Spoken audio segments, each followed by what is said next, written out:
The Truth Teller series continues tonight, one of our most popular segments every spring, because we just point our finger at someone or something or a program or a topic, and we just try and tell the truth about it. And guess where the spinner landed tonight? The spinner landed on Mario Cristobal. Not even Miami, just Mario.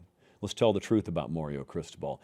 After coming in several years ago, after losing to the likes of Middle Tennessee State and Duke at home, and after going to the transfer portal, and then he eventually brings in Cam Ward, and things get better, but critical mistakes in decision-making cost him games, and they throw away potential because then defensively they're terrible last year. After all that, then they finally get it right on both sides of the ball this past year. Couple of hiccups during the regular season, but then they get it right. They make the playoff.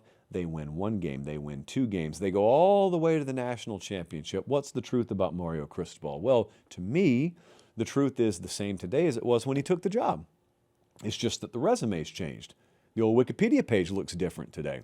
And I went back and I watched our shows from the day he was hired, the weeks and months following his hiring, and I was pretty adamant about the same stuff that I'm adamant about now. He is the perfect choice to lead Miami football. It was never going to happen overnight. I mean, it was a pretty bleak situation that they inherited down there. And I thought in many cases to do what he was going to want to do, they were going to have to put the car in reverse before they were even able to go forward. But he is the poster child for the cannot versus have not crowd. Because Mario has had no shortage of detractors, and he's had no shortage of haters. And by proxy, we've been in the same boat because I've been pretty steadfast that I thought he'd win at Miami over time. And when he went 5-7 the first year, they were out in force.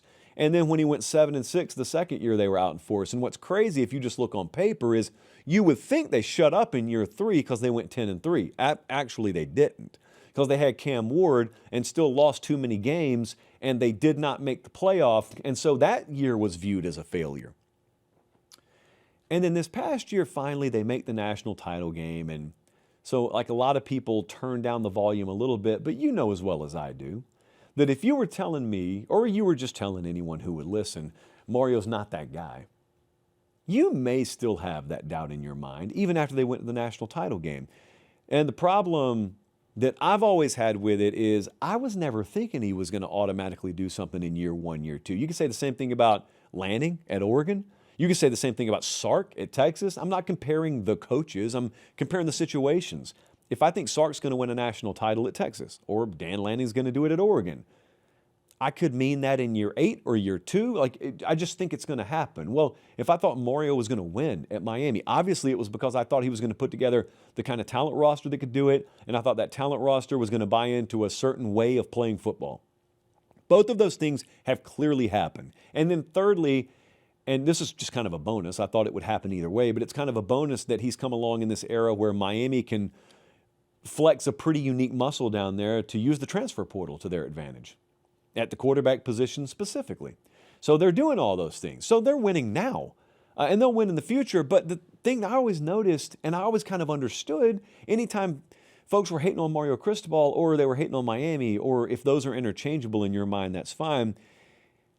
A lot of the doubt or a lot of the hate thrown his way is just because he's a disruptor. He kind of walked in and he disrupted South Florida. There were a lot of programs out there that had gotten really used to going into South Florida and just taking the players. And then Mario comes in, and it's not that kids didn't leave South Florida, but it's a lot harder to get them to leave South Florida, but also it's a two-way street. Hey, do me one favor right here. Look down. Are you subscribed to the channel? If you are, thank you. If you're not, please click subscribe. It helps us keep the show free and free of corporate interference. All right, that's it for me. Back to the clip. Because now he can go take kids from you that are already on your roster who have been there for a few years. And hey, all's fair. Turnabout's fair play. But that's disrupting the ecosystem of college football. The ecosystem of college football had gotten used to Miami sucking and Miami not really mattering. And it was happy with that. Alabama was happy with that. Florida State was happy with that. Ohio State was happy with that. And that's not the case anymore. That's what disruption is. So Mario's a disruptor, but also Miami, at its best, historically has been a disruptor. And they are both those things again. So part of the doubt out there, part of the people picking him apart and them apart up until 5 minutes ago saying, oh, he'll never do this or that, part of it was just hope. Now, I will grant you, there are some people who legitimately think that Mario will never win, or he would never win at Miami, or Miami would never be back. And they thought that just because they thought that. Whether they were right or wrong, it was just logic-based to them, and they thought that. But there's this other group that never really knew for sure. They were just hoping, and they were dressing their hope up as prediction. They were dressing their hope up as logic. Mario will never do this or that there. Here's my reasoning. You're really just hoping you're right. Turns out you weren't, but you were hoping you were right. But he runs Miami the way other coaches would love to run their programs, but frankly, I think are afraid to.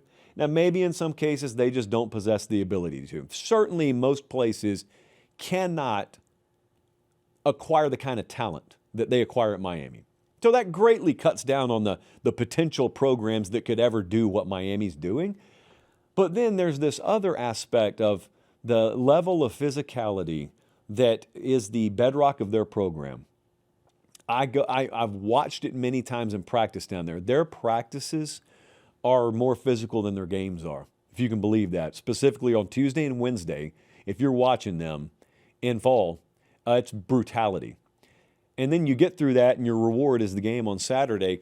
And everybody wants to do that, and most people are just afraid to practice that way because of injury concerns and because of the lack of depth that you have, and you just don't think you can afford to practice that way.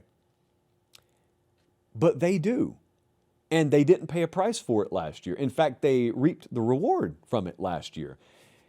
And I just think there's a lot of, I don't know if envy is the right word. Maybe it is. I think there's a lot of professional envy that they have the resources they have, and it affords them the ability to operate the way they do. And then outside the ecosystem of coaching, just in the general college football public sphere, I just think a lot of people hate Miami.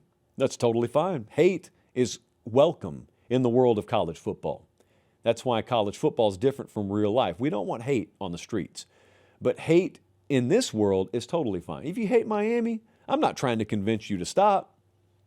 I'm just convincing you that your hate exists for a reason that was born probably a generation ago, and now that's kind of being repeated or maybe duplicated now. Kind of in a new world format, but it's being duplicated now. Tell you what else is happening right now. Not that we'll be covering it, but March Madness is happening right now. Now, that's not all, because that wouldn't be a headline. The headline is, over at FanDuel right now, they're just giving away bonus bets. You don't even have to do anything special to unlock it other than going to your bonus tab and unlocking it. And what that looks like is there is money just sitting there. You didn't do a thing to earn it other than signing up. And you don't have to be a new sign up. You could have been a member for 10 years. It's there. Go to your bonus tab. There it is. All you have to do is go use that money that is sitting in your account to bet on an NCAA tournament game. That's it. Go win the game. My advice is to win, always. My advice is to win the bets that you place, and then that money's yours. You notice the pregnant pause there. It's because there's nothing else to say. So, yeah, we got a lot of odds. I mean, we've talked about them on the show tonight. You could go easily, bet these odds to win the conferences if you want to, and I would encourage that sort of behavior. But in the meantime, if you just want to go bet a second-round game, if you got some Sweet 16 action in mind, then by all means do it, but use your bonus bet that they've dropped in there.